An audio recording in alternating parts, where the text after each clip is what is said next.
Alors, il y a une chose importante, c'est si vous entamez des travaux, ne minimisez pas l'estimation du prix et surtout définissez un poste aléa. Alors, un poste aléa, en règle générale, sur la facture globale, ça va être 5%.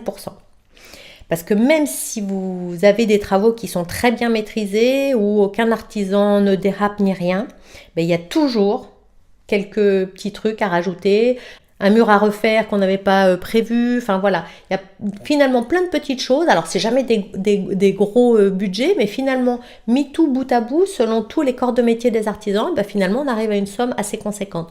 Donc quel que soit le budget prévisionnel que vous vous donnez, rajoutez 5% d'aléas, vraiment ça va faire la différence parce qu'au moins vous n'aurez pas de surprise. Et une autre astuce, budgétez votre mobilier en pensant à votre logement actuel et pas à une future hypothétique super grande maison que vous aurez dans je ne sais combien de temps. Parce que forcément, quand vous allez à nouveau déménager, vous aurez à nouveau envie de modifier votre mobilier ou votre ambiance décorative.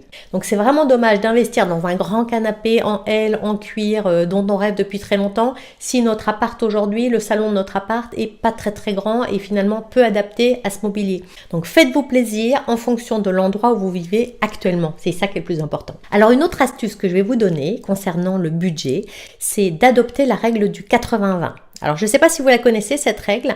C'est une des bases du marketing, que 20% des causes sont responsables de 80% des effets.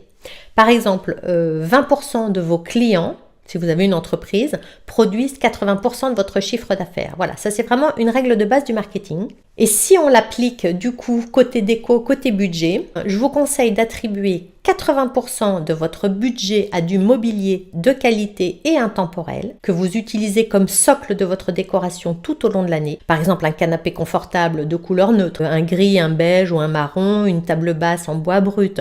Enfin, des choses que vous savez qui vont être résistantes dans le temps, sur lesquelles vous investissez. Et les 20% qui restent sont attribués plus à des éléments de déco que vous pouvez changer régulièrement et qui réveillent votre intérieur, vraiment qui marquent une vraie empreinte décorative.